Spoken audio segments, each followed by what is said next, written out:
Hi, and welcome to SorWil Solutions, where we talk about what's going on in our community. I'm Joe Wilson, CEO of SorWil Technology Solutions.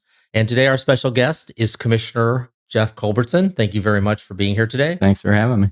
I really appreciate it. I've been trying to get you on. I spoke with you during my last campaign. You're one of the few people that actually sat down and chatted with me about what running for office was like, some of your different ideas that you had for the county. We talked extensively about the Gateway Bridge project, which I'd like to touch on today a little bit.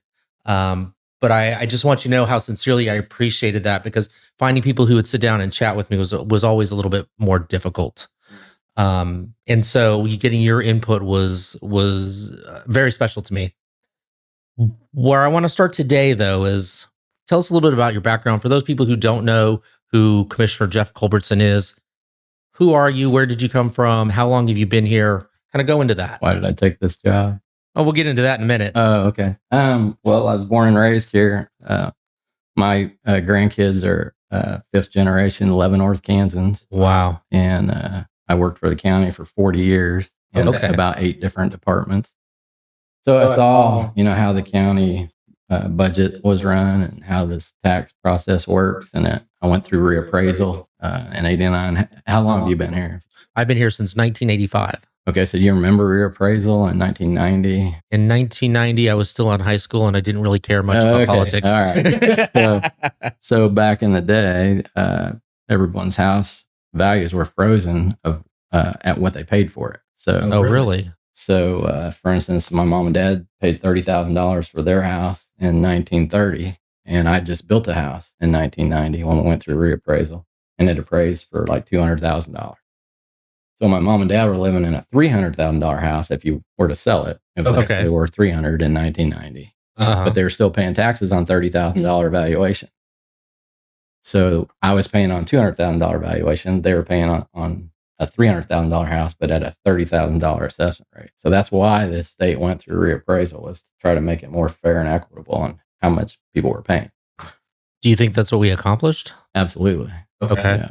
And so the reappraisal made sure that everybody, the system that the state makes the county use, says you're going to pay the amount of taxes based on how nice your house is, not how much you make, but how nice your house is. So they had to go and make sure everybody's house was valued to current market value. So that's what reappraisal was about. Anyway, back to, why I took this job was mostly because I saw a lot of things that was happening with the county budget that most people just don't understand. So, I blame my dad for actually taking this job. He was on the school board when I was about 10 years old. And the phone would ring all the time and people would yell at him. They'd come to the house and yell at him. And I was like, man, this job sucks. Why are you doing this? And at that time, they were trying to build Pleasant Ridge High School. And Easton School District was predominantly Catholic-based families. But they didn't want the new high school because they were having to pay for private school anyway to send their kids to IMAC. And then their taxes were going to double for paying for the new school. So there was a pretty heated debate over whether to build the new school or not. So I remember my dad come home one night. We had a billboard he put up next to Bardross. I don't know if you're familiar with everything out there, but out in front of Bardross, there was a big 4x8 sheet of plywood that said, vote yes for the new school. And somebody kept tearing it down. Oh, wow. And so my dad, being on the school board, he would go back and put it back up. And one day he come home with an electric fence, a solar-powered electric fence. So he goes, hop in a truck. So we went up there, and I'm just 10 years old, so I'm just following him around, whatever he wanted to do. And so we put this electric fence around the billboard, and then he got in the truck and we backed up behind the building and we waited until it got dark. And I fell asleep, and he wakes me up and he goes, hey, watch this. So I wake up and there's a guy that parked his truck by the board and he was walking down to the sign. And my dad rolls his window down, and then we hear this scream. It's like, ah! I never heard my dad laugh so hard in my entire life. And so the guy hears him laugh. He runs back to his truck, grabs a brick, throws it at my dad's truck, bounces off the hood, breaks the windshield out. Oh, my gosh. Peels out. My dad peels out after him, and we are in high-speed pursuit. Oh, my goodness. And I'm 10 years old, and I'm thinking, this is great. And my dad looks at me and realizes real quick, this probably ain't a good idea. So he peels off. And I said, man, they must pay you a lot of money to do this. It's fantastic.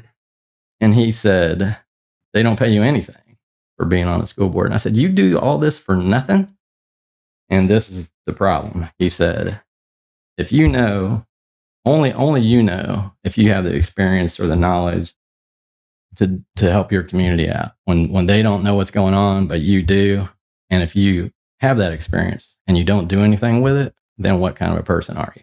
Wow, that's deep. So ever since then, I worked at the county for 40 years in about 8 different departments, GIS mapping mostly, but I worked in public works, planning, zoning, clerk's office, sheriff's department, emergency management. I worked with all these departments over the years, and I've seen exactly where the problems are. So when I got ready to retire from my county job, I said, well, I'll just get in there as commissioner, fix all the problems, and then get out. 8 years later now, almost, and I've fixed a lot of things, but there's a lot of things I've found out that I wish I never would have found out that I can't fix at the county level. So, do you have aspirations beyond the county level? No. As far as state rep, no. There's been some talk about that, but maybe, I don't know, in a couple of years. But right now, I just want to get this part done. Interesting. What does a typical week look like for you? So the next person that says it's a part-time job, I just want to punch them because it's more like 24/7.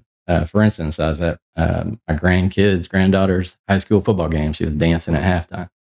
I didn't hardly get to see any of it because when you show up at one of these events, all you get is talked to by your constituents about when you're going to pave my road, when you're going to lower our taxes, what's wrong with this, how come you don't fix that? So it is definitely a 24/7 job. You go get groceries, you'll be in the grocery store for 3 hours. Comes with the territory. I get it. But the problem I have is regurgitating the same information over and over and over, and people just not understanding. That's the biggest hurdle, I think. Is it because they don't understand, because they don't pay attention to the commission meetings, because we're just not letting them know what's going on? I think most people have the capacity to understand it, but they're busy living life. And I get it.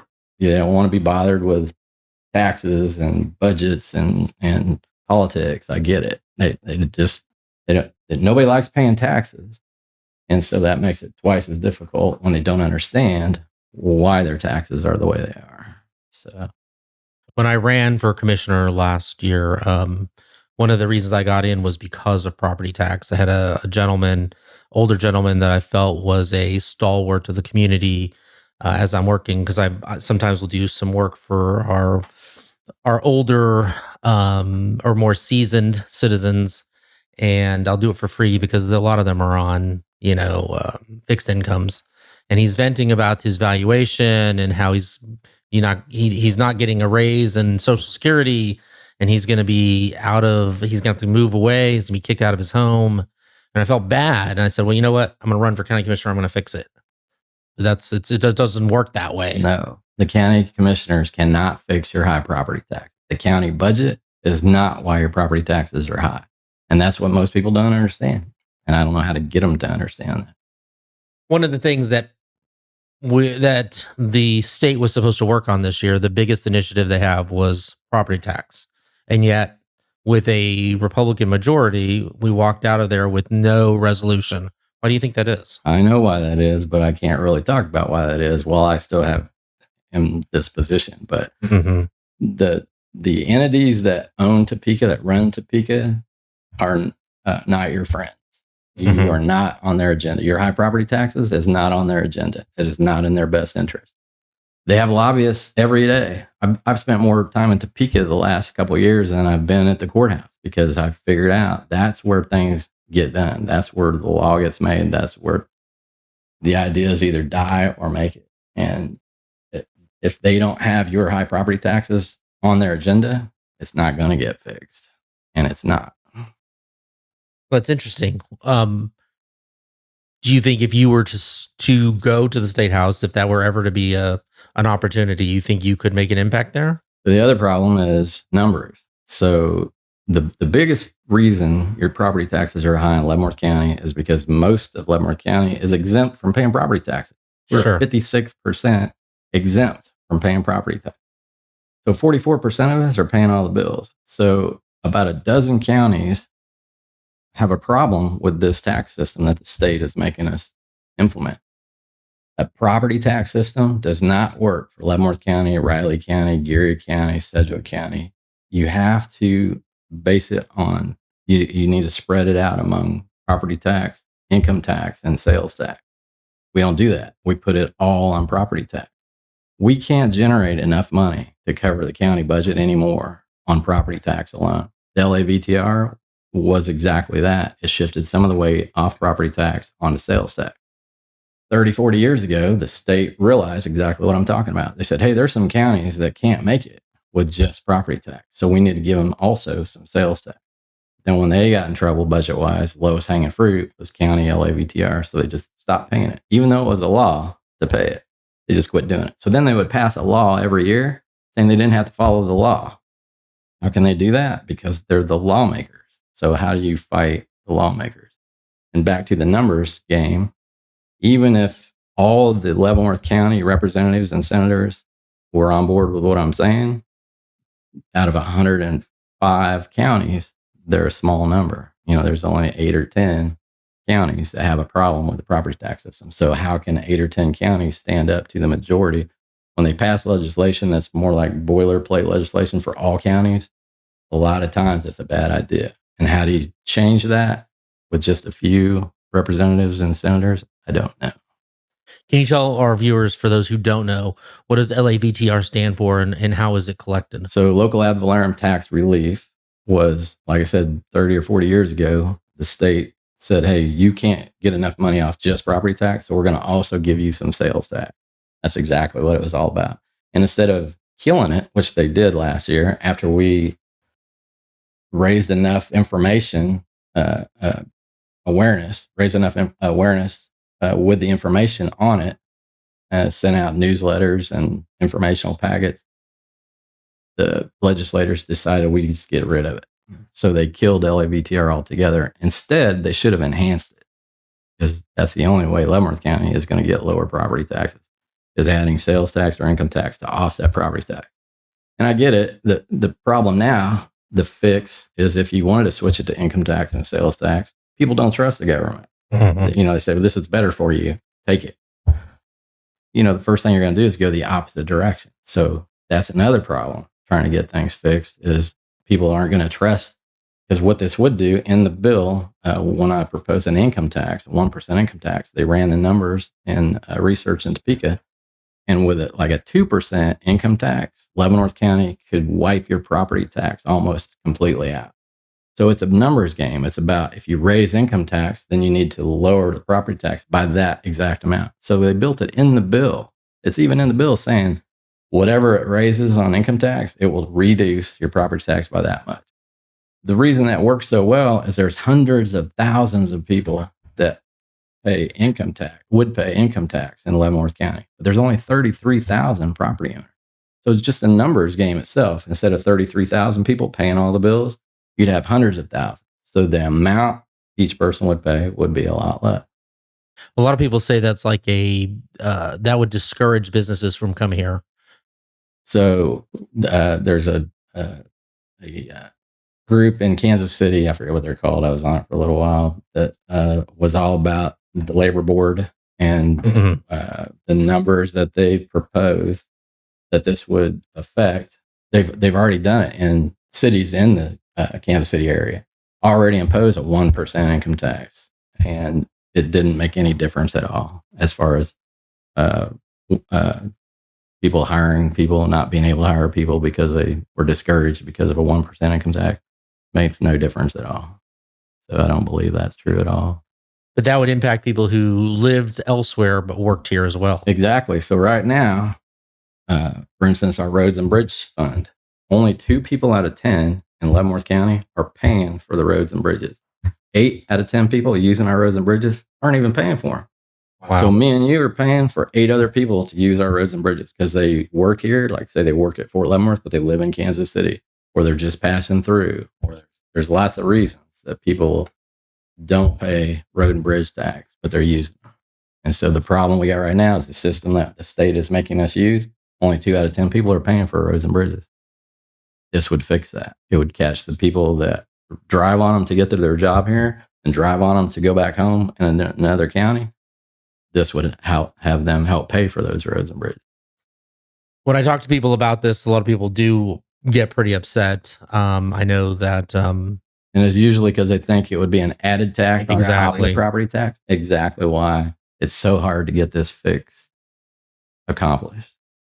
one of the things that everybody says is we just need to find and streamline. In fact, I think Commissioner Stevens suggested a DOG for Leavenworth County that could go in and eliminate waste and spending that because we're buying too many widgets or whatever. Which I agree with his concept completely, except the part he doesn't know is we've already done that. The part he doesn't understand or accept, I'm not sure, is we've already done that. So like I said, I've been at the county for 40 years. I've been in all these different departments.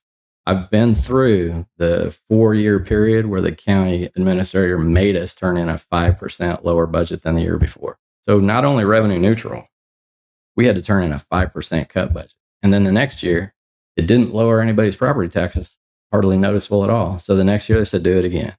And the next year they said, do it again. So 4 years in a row, they made us turn in a 5% cut budget overall. Didn't matter what you needed. Didn't matter what. So things that got cut, for instance, was when we shut a bridge and have to make a detour and people have to drive down a gravel road for a while. The people on that road get dusted out. We used to spray chemical on that road because we knew, hey, there's going to be 1,000 cars on this road a day now when there was only 4. So we would spray chemical on that road so those people wouldn't get dusted out. Because we had to turn in a 5% budget cut, people got to understand you have to cut something. You can't just keep everything the same if you're going to cut it. So things got cut that should not have been cut. And what Mike Stephen doesn't understand is this is the same budget we've had for 30 years that I know of.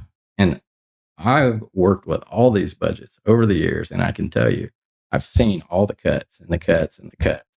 And there's nothing left big to cut. So doing a DOG, it would be a waste of time and money, in my opinion, because we've already done all that. That's something that somebody new would say. And I see it every time somebody runs for election. The first thing they say is, I'll lower your taxes. We'll cut the budget. They have no idea what they're talking about. They're not familiar with that budget. They haven't worked with that budget. They just assume, like at home, if the cost of living goes up, you've got to cut something to live within your means. Totally understand that concept. And people always say, the county just needs to cut the wasteful spending. No kidding.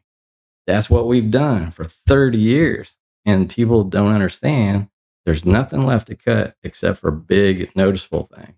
We've chopped all the little wasteful, needless things out. And to a point now, the county budget is very irresponsible. Are you familiar with GASB 34? I believe so. So years ago, there was a city that had a wastewater plant that went defunct, and turns out they needed to replace it, but they never put any depreciation money aside to replace it when it came due. State said, this is ridiculous. If anything is bought now, paid for with tax dollars, it needs to have a depreciation schedule attached to it so that in 20 years when it's worn out, there's money in there to replace it. So they passed GASB 34. It came with a lot of other things, but the main function of it was to make sure that that wouldn't happen anymore. Well, they passed the law, and then they found out through all the counties, we've been shortcutting budgets for years with the lowest hanging fruit, usually being depreciation. So they had to cancel GASB 34 because all these counties would have been bankrupt trying to fund all depreciation for all the roads and bridges that they weren't funding depreciation money for. So Leavenworth County is the probably biggest culprit of that. We should be replacing 4 bridges a year. Bridges about $1 million each. We don't. We're lucky if we replace 1 bridge a year. So that's going to reach a point when all 150 bridges come due. And they only last 50 years, so you can figure it out. If you only do 1 a year, you need to do so many per year. And we're going to get to a point where there's going to be a lot of bridges, and it's starting to show. We just had one break in Tonganoxie. We get inspections on them to make sure they're safe. Those are a guess on how many years you have left on them. That bridge, they said, would have 10 years left on it. Well, it popped a big hole in it overnight, so we had to close it. We were able to put a temporary plate over it. But this is more of what I'm talking about. We have painted ourselves into a corner so irresponsibly on the county budget. The courthouse roof is literally falling in. A chunk could have fell on somebody's head. That's how ridiculous our depreciation schedule is for the county budget. So I've seen this personally. And there was an article put out saying, well, he didn't offer any proof of any of this. I'm the proof. I've been here. I was here when I turned in the budgets that were cut. I was here when I saw him cut this. I was here when I saw him cut that. I've been through 28 different commissioners in my time at the county. There were some great ones and there were some not so great ones. When you have the not so great ones, they would just do what the people wanted. We got to cut taxes. So they would cut important things that they should have never cut. And that's where we're at now. And the problem is not the county budget. It's the system the state is making us use, property tax, to cover the budget. We can't generate enough money anymore off property tax alone to cover what things cost today. That worked okay when a dump truck was $10,000. Today, a dump truck is $100,000. That worked okay then, but today it's not working. One of the things I've suggested, I've had a number of conversations with commissioners and other elected officials. Even if you find $100,000 in the budget and cut it, what do you do next year? What do you do the year after? Exactly right. And so cutting it only gets us so far before, like you said, it becomes irresponsible. The only other option is, the two other options, we could raise taxes to cover the windfall or loss. And that's only going to go so far before the people revolt on that. The other is we have to increase economic development because currently our split is, I believe the last statistics I saw was about 90-10. Mm-hmm. Whereas a good split is about 70-30 or 60-40. Absolutely. One of the things I offered in the beginning was, like I said, the property taxes, paying for the county budget and all the other things that pays for it is not the answer. We've got to either rely more on economic development or switch the system. The system of using property tax isn't good. It needs to go to income tax or sales tax. But economic development, if you talk to Liberty, Missouri, they were able to cut their mill levy in half when 152 connected them to the rest of the city. So I proposed the Eastern Gateway Bridge. It would make Lansing and Leavenworth like Liberty, Missouri overnight. So hold on one second. So the Eastern Gateway Bridge project would connect what is essentially Eisenhower by Quick Trip. It would extend east to 152. Yeah, where 152 dead ends at 435. So you could basically be in Quick Trip in Lansing and be at the airport in 7 minutes with this Eastern Gateway Bridge concept that I'm talking about. So if you improve the transportation, the industrial park on Eisenhower, which has 0 lots sold in it, would be full overnight if you were 7 minutes from the airport. So it's that simple. And trying to get, the LCDC board, I just got a letter this morning, matter of fact, I was going to share with you, where they've endorsed the Eastern Gateway, finally. So 6 years later, after I proposed it, I said, you guys should be championing this. The LCDC's job would be simple if this bridge were in place. And they're finally, I think, coming around to accept that. So a couple of things as we kind of get into this. A lot of people say, or what I've heard is that the K5 project would essentially do something similar. Total joke. That's a waste of money, waste of time. It's not going to help anything at all. You're going to end up back at the Walcott Bridge. It might save you 1 minute of getting to North Kansas City over what it is now. So, yeah, that was not the best project in the regional transportation study that was sought out. Even though that's the one they picked, that is by far not the best project. I spoke to previous city commissioners about the Gateway Bridge project as I was campaigning last time, who suggested that the study that was done looked like it had been done by a high school student and that those numbers were not accurate. Mm-hmm. No thoughts? No comment. Okay. Fair. But that's, yeah. But you think that now, when you and I had talked about this, the bridge that would connect the two and would have been paid for. So when we initially brought this up, there was a firm that did KCI Airport. They're out in New York. They built another bridge exactly similar to what we're talking about in Indianapolis. They reached out to us and said, we've heard this idea you're floating. We would like to fund it and make it a toll bridge, because that's our biggest moneymaker in Indianapolis, is that bridge we built, connecting two major cities across the river that weren't previously accessible to each other other than a 45-minute drive. So they were all over it.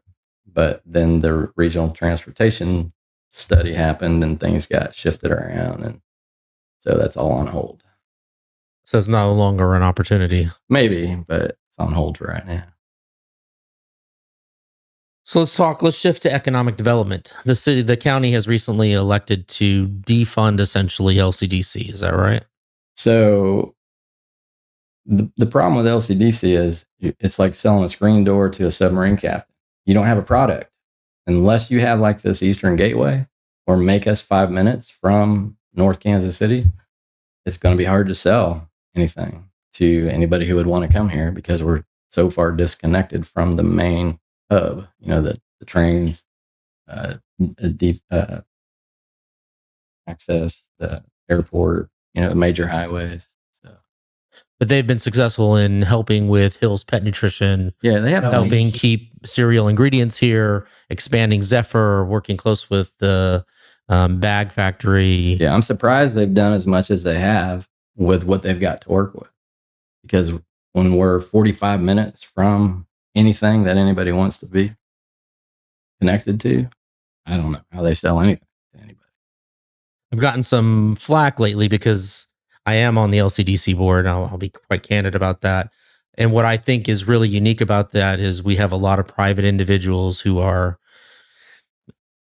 spending their own time where we're not making money for our companies trying to help grow Leavenworth County. The county has tried to hire an economic development director. That didn't go well. I believe what I was told, he was paid 6 figures plus benefits, money that kind of went down the drain because he didn't end up doing anything. Well, and that's exactly why we hired somebody. If they don't produce, LCDC, we have no authority over. We have no, there's no repercussions if they don't achieve a certain number or whatever.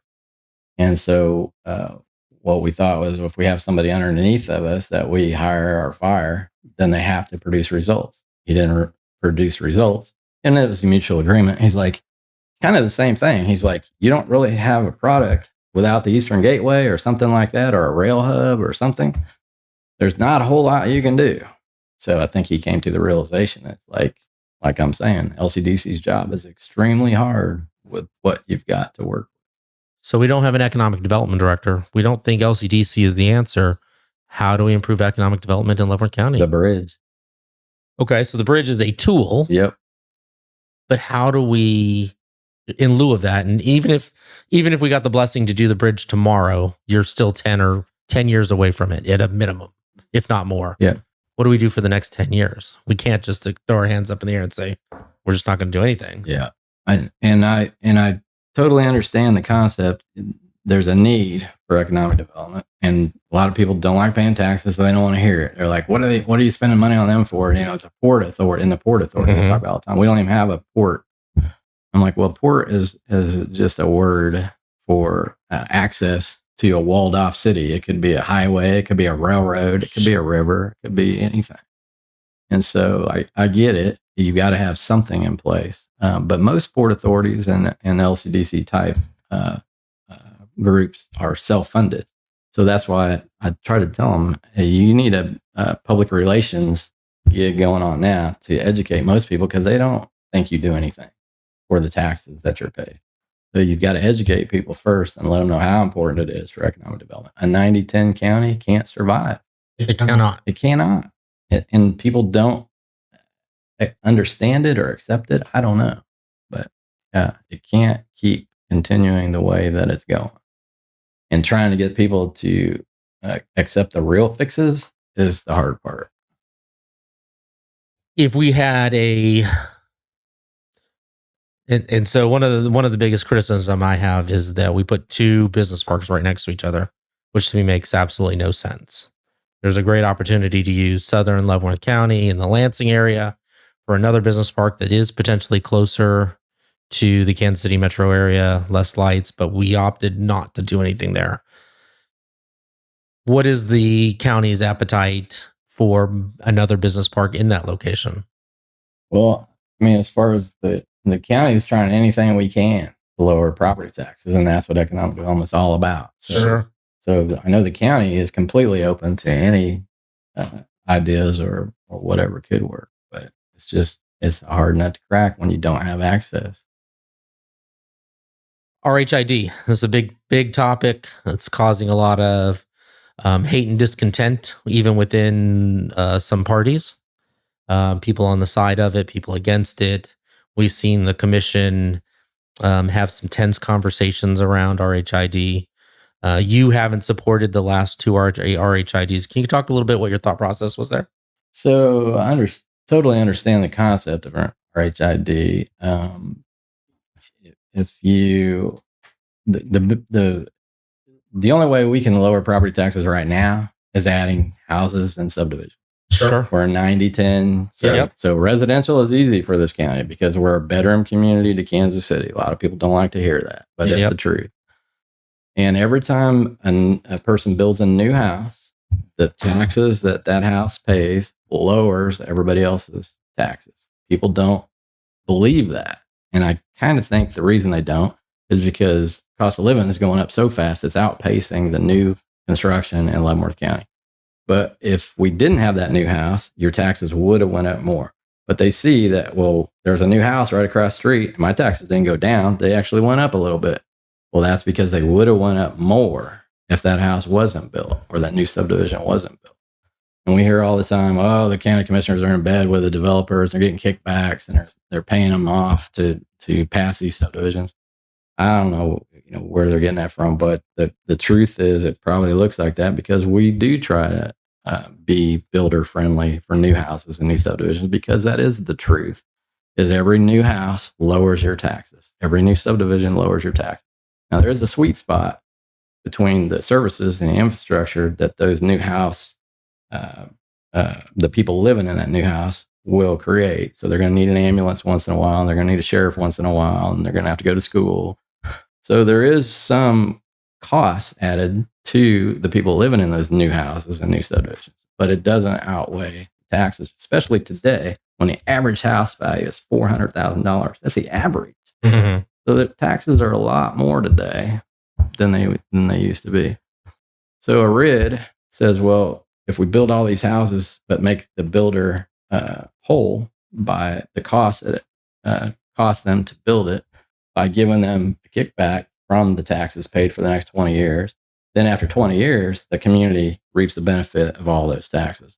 But we just got to get through that 20-year period. And that's the problem I have with RIDs. Two problems I have. One is that we have to be able to cover the infrastructure and the added expenses for the sheriff and the ambulance and the schools and everything for those houses until the 20 years is up. Because they're not going to pay us. They're going to pay the developer. The taxes they would have paid us to cover all that, it goes to the developer. That's one problem I have with it. So, yeah, you weigh out if you can absorb those infrastructure costs and services costs for that 20-year period, and it doesn't cause you too much trouble, then it's a great benefit to get houses built. And if there's a housing shortage, it answers that problem, et cetera. But if you can't, and that's where we're at, back to the county budget being so irresponsible and so tight, we could absorb one or two RIDs, like they already passed one or two in Tonganoxie. They kind of flew under the radar. Nobody really knew about them then. They're quiet. And there's actually the 30-day clause where if you don't say anything, it automatically passes in 30 days. That's how those went through. So we weren't too worried about them because they're in the city of Tongue, and Tongue said, hey, we can handle it. We can handle the extra police and fire and ambulance services for the time period it'll take them to actually start paying us tax. One or two is okay, but there's 20 of these lined up. 20 with hundreds, thousands of houses we're talking about. The county budget cannot absorb one more added stress on our ambulance, fire, police, all that. We're already behind the 8 ball on covering these things. So there's no way we could cover 20 of these RIDs for 20 years, that we would be bankrupt. So that's the biggest problem I have with it. The other problem is, if the schools in the cities figure out that they can absorb those issues and don't have a problem with the RID, the way the legislation pumped this out was the county can veto the whole deal if they decide they can't do it. That's a bad idea.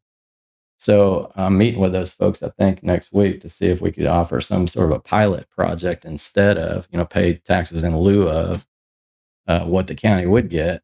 And so we're not vetoing the school and the city from going ahead and doing the RID. As long as the county is made whole on what the costs are, and me and you, Joe, taxpayers, not picking up the infrastructure and services costs for the people that live in that RID, then I'm okay with it. So the legislation needs to change and say, hey, if the school approves it, they can exempt their taxes. And if the city approves it, they can exempt their taxes. But if the county doesn't approve it, they don't necessarily veto the whole deal. They just need to be made whole somehow. Either leave them out of the whole concept. The RID is just for the school and the city, not the county. We still get our taxes. Or come up with a pilot check, which is going to take somebody smarter than me to figure out what's the dollar amount of that. I mean, it's all arbitrary calculations. How much ambulance service are they going to use? How many times are they going to call a fire truck? That's all going to be a guess, but I'm sure they can come up with something. But if that were the case, then why would the county could always exempt it? There's no incentive for the county to accept a RID at this point because they're always going to be made whole. We've got to do something to jumpstart some development. In the last 7 years, Baser's built 700 homes. Lansing's built 4. Leavenworth's built 28. Mm-hmm. These are opportunities to get people into our community that are going to eat here, buy here, live here. Sure. That we're saying, you know what? It's like having a CD. At some point that's going to come to fruition. I got to wait 10, 15 years, whatever. Mm-hmm. But I'm going to have money coming in at some point. But right now we have nothing. Okay, but let me touch on that real quick. So, like what you just said, the county doesn't get any of the things you just mentioned. If they eat here, county doesn't get any of that sales tax money. If they work here, county doesn't get any income tax money. All we get is property tax. So the only thing that we do get, that's the part that's going to be exempt. So it doesn't help us to get to the end, goalpost by exempting, these people for the only thing that we are getting. That's the problem, is people aren't understanding the big picture. But in a certain amount of time, you are going to get something. Yeah, if we can make got something on the horizon. If we can make it to that. But right now, you've got nothing on the horizon.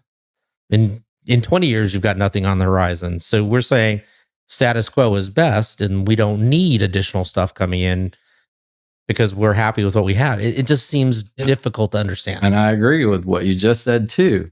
I see it. I see the purpose and the end result. Because then in 20 years, you're going to be rich. You're going to have 1,000 houses paying all this property tax to the county. It'd be great. But you've got to be able to get to that 20-year mark without bankrupting the services that you're providing. That's the last 2 RIDs were in Lansing. So wouldn't they be consuming Lansing services? Mm-hmm. Lansing City. But EMS is county. So if anybody in that subdivision calls the ambulance, they're not paying for it. Me and you are. Okay, that's probably mostly true. But in talking with the county EMS director, a lot of times they recoup a lot of those costs through the medical insurance of the person that they're working with. So the total budget for EMS is about $8 million a year. That's what it costs gross to run it. They get about $6 million reimbursed through insurance companies. Most people have insurance. So when you ride the ambulance, your insurance company pays the bill and they pay the county. That's true. But $2 million is not covered. Insurance doesn't pay for it, or they're uninsured or whatever. So $2 million a year is what it costs me and you to keep our ambulance service. That's why I'm asking Fort Leavenworth to help us pay for this. Fort Leavenworth uses our ambulance service, but they pay 0 property tax. That means they're not paying anything for the ambulance service. Me and you are. So every time an ambulance goes on Fort, me and you are paying for that. So I'm asking them now, you guys need to pay for this. If you want to continue ambulance service to the Fort, it's costing us $2 million, our local taxpayers, out of their pocket to have this ambulance service. And you're using it. So you need to help us pay for it. Same thing with a RID. If anybody uses that $2 million me and you're paying for, they're taking advantage of us because they're not paying for it during that 20-year period. So shifting to your discussion with the pilot tax for the Fort, how's that looking? So a pilot check overall, Leavenworth County should be receiving about $30 million a year from Fort Leavenworth and the federal penitentiary for exempt property. They're not. And me and you are picking up that difference. If you look at the county budget, Leavenworth County's budget compared to the 4 ahead of us and the 4 below us, most similar to us, it lines up with us being about $30 million short. If you add up all the value on Fort Leavenworth and figure out what they should be paying in taxes, it's about $30 million. If you add up all the deficits in each department's budget that I've done this last couple months doing the county budget, I get around $30 million short of where we should be. So the fort understands this. I've been to DC several times. They agree with me. They said, we get it. As far as we know, nobody's really just brought this up because we already pay pilot checks to a lot of counties and cities that have a Department of Interior facility. For instance, Yellowstone National Park. There's a county in Montana that's 80% covered by Yellowstone National Park. They know that the federal government knows that county couldn't operate on 20% of the people paying all the bills. So they write them a pilot check to make up for what they should have been paying in taxes. The federal government doesn't do that for DOD facilities, only DOIs. I asked them why. They said, we don't know. Maybe it's because they come with a lot of jobs. DOD facilities are like Fort Leavenworth, have a lot of jobs. DOI facilities don't have nearly usually as many jobs. They think that's why. But the concept's still the same. We don't get income tax from those jobs. We don't get sales tax if those people working there buy lunch in town. All we get is property tax. So they understand the concept and they're working on fixing this problem of not paying DOD facilities, only paying DOIs. So that's one issue. While I was working on that, I talked to a lot of other cities and counties across the country, and they said, well, we're working on this too. What we've done, though, is break it down in piecemeal. For instance, our ambulance service we provide to the fort. We just have a MOU with them, a memorandum of understanding, a contract, saying we'll provide it, but you got to pay for it since you don't pay property tax. And so that's where I started this, asking for it to pay for their EMS services. Like the places in Texas are doing this. They Fort Riley did it, and in the beginning they offered Fort Riley. The county of Riley County offered Fort Riley $1 million deal to continue providing ambulance service. Fort Riley said, no, we can do it cheaper than that. So they got their own service, and now it's costing them $6 million a year. I talked to their adjutant general. He said, we wish we would have took that deal because it would have saved us a lot of money. So me asking for the fort for the $1 million is one ambulance costs $1 million. There's no way they can do it cheaper than $1 million a year. So we're just asking to help us pay so our local taxpayers aren't continuing to pay for that out of their pocket. And what's the appetite for that? We're having a meeting next week about it. So they agreed that they should be paying something. We're just trying to figure out how much now. Well, that's good. So we talked about economic development. We've talked a little bit about LCDC. I want to shift a little bit to there was a lot of people upset over a meeting between the county and the city of Basehor that was televised, and the take that some of the county officials had towards LCDC and the staff at LCDC. From me watching it, made really no comments during that meeting, but it got pretty pretty bad, I thought. Well, and I've been at the county since the LCDC was called LAD, LADD, 40 years ago, 30 years ago.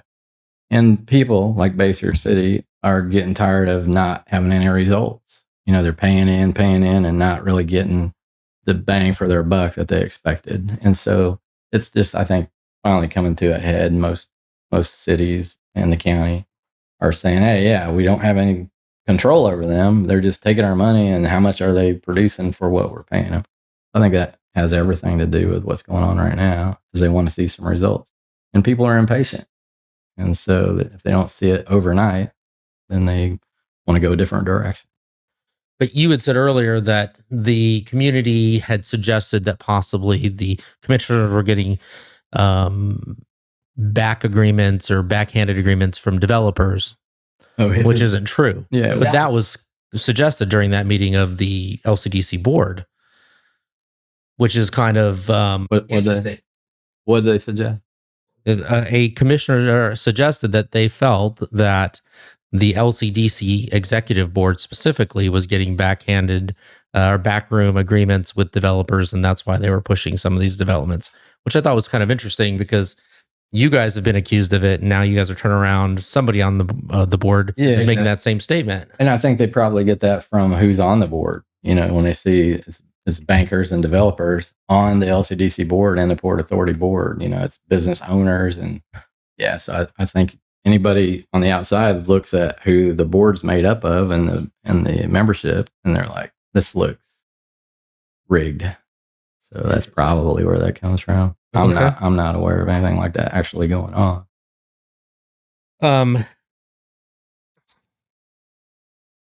Okay, so we're going to kind of shift here to our rapid fire questions. Is there anything else that you wanted to bring up before we get into that?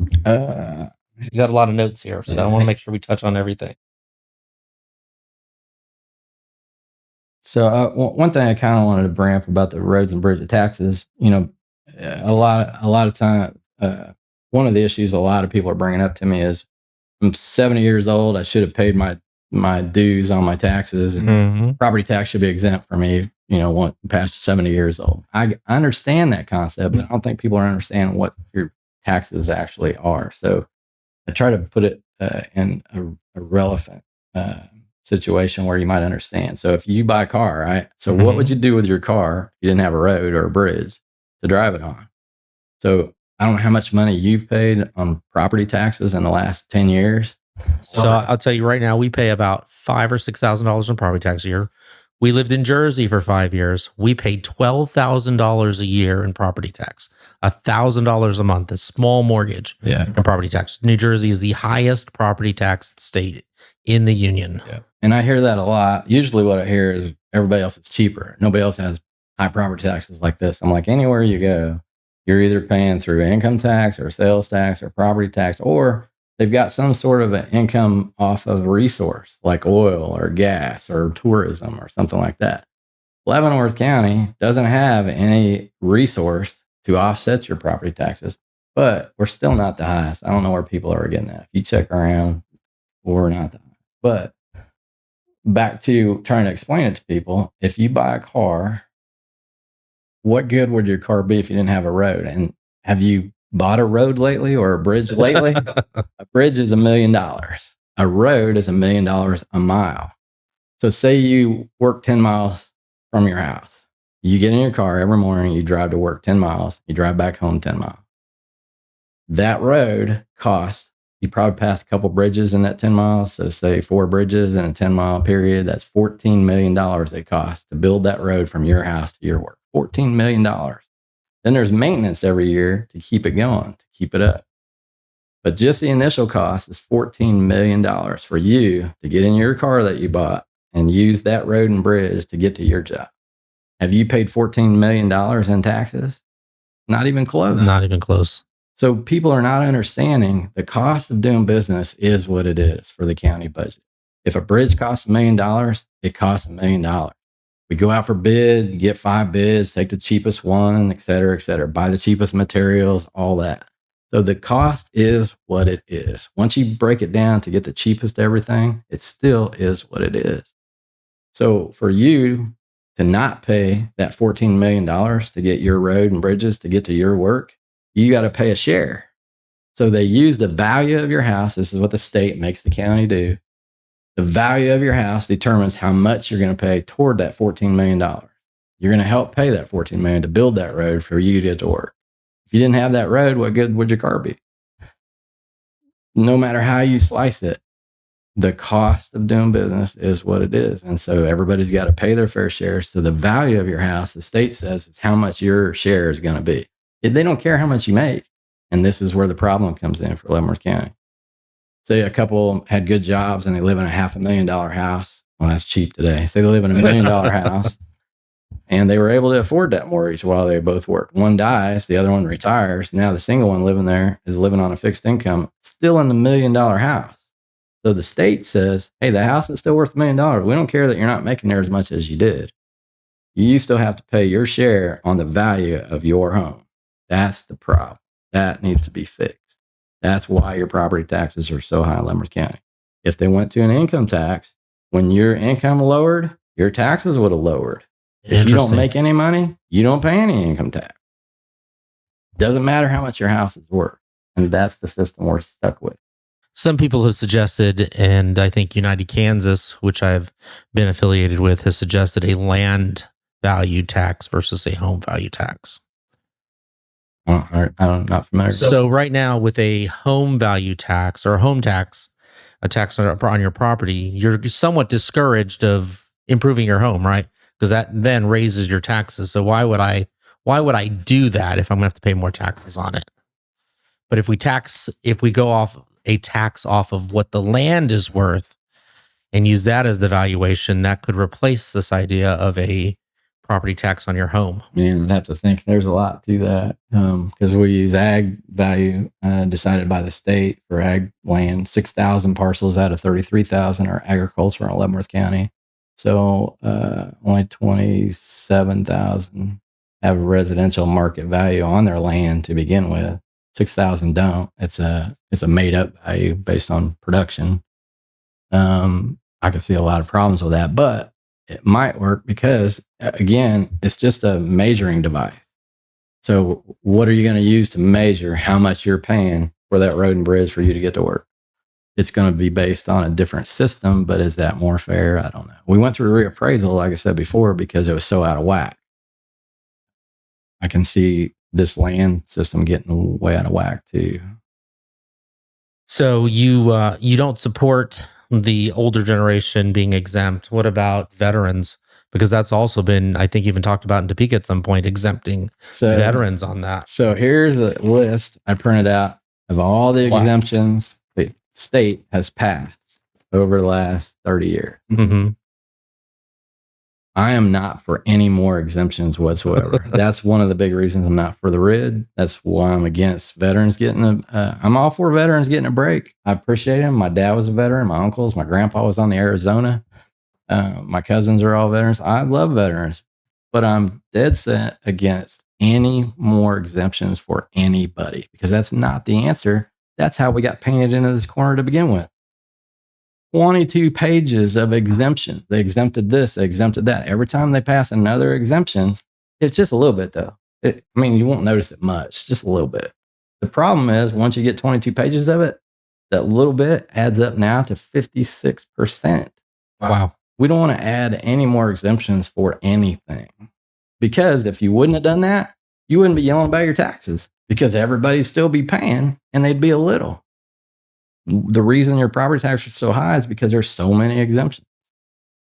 In talking with Dave Beeler, our representative in the House, he suggested that there's been discussion, and I don't think it got out of committee last year, that if we removed some of the tax exemptions for a number of the businesses in town, that just doing that alone within the next 10 years, we could eliminate property tax.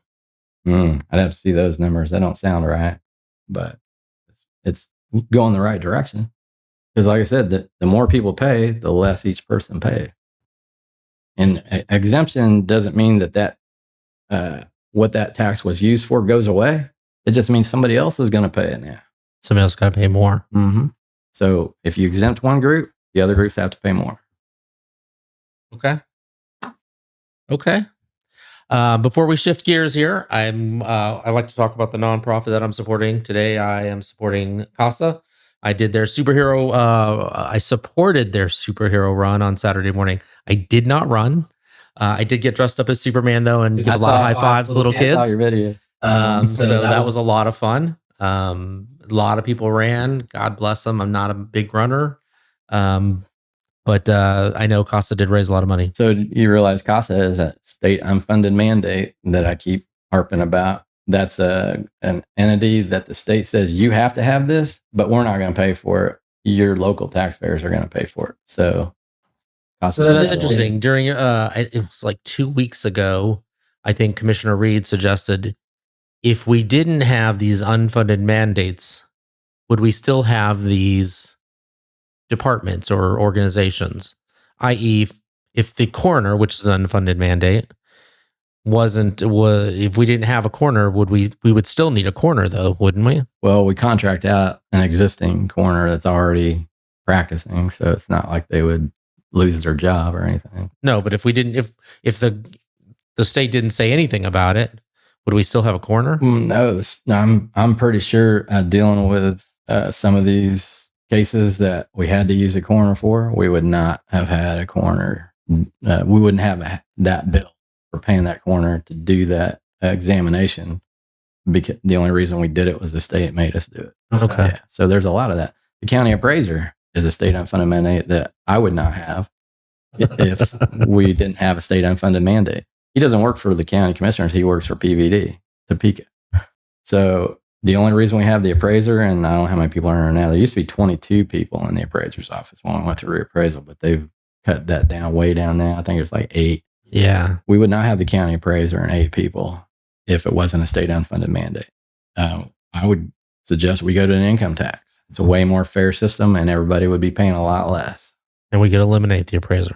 Because the only job he has is to make sure everybody's paying their fair share based on what their house is worth. That's his only job, so that we don't get back into a reappraisal situation where my mom and dad are paying on $30,000 taxes on a $300,000 house, and I'm paying $200,000 on a $200,000 because it was recently built. So we got to stay away from that, and that's the only way to do it. But yeah. Okay, here we go. We're going to shift here. I've got 10 questions for you. Okay. 10 rapid fire questions so we can learn a little bit more about Jeff Culbertson. Okay. Coffee or tea? Tea. I never drank coffee. Everybody asks why they started drinking coffee in the first place. Not one of them said because it tasted good. Yeah, because I had to stay awake, or I was going to college, or my job, or in the military, but nobody said it tasted good. I've never drank coffee myself. You don't like the taste, right? Are you regular tea, unsweet tea, or sweet tea? Oh, I put a cup of sugar in my tea. So it's syrup. Yeah. Chiefs, Royals, or your favorite college team? Royals, definitely. Okay. My dad was a meat cutter, so he always got free tickets from like the weenie salesman, and we went to Royals game like every week when I was a kid. Favorite local restaurant in Leavenworth County? Oh man, there's a lot. I don't want to point out one. There's so many. Metropolitan Steakhouse and La Coretta and Bill's Kitchen. Some of my favorites, but there's a lot of good ones. Hidden gem in Leavenworth County more people should know about?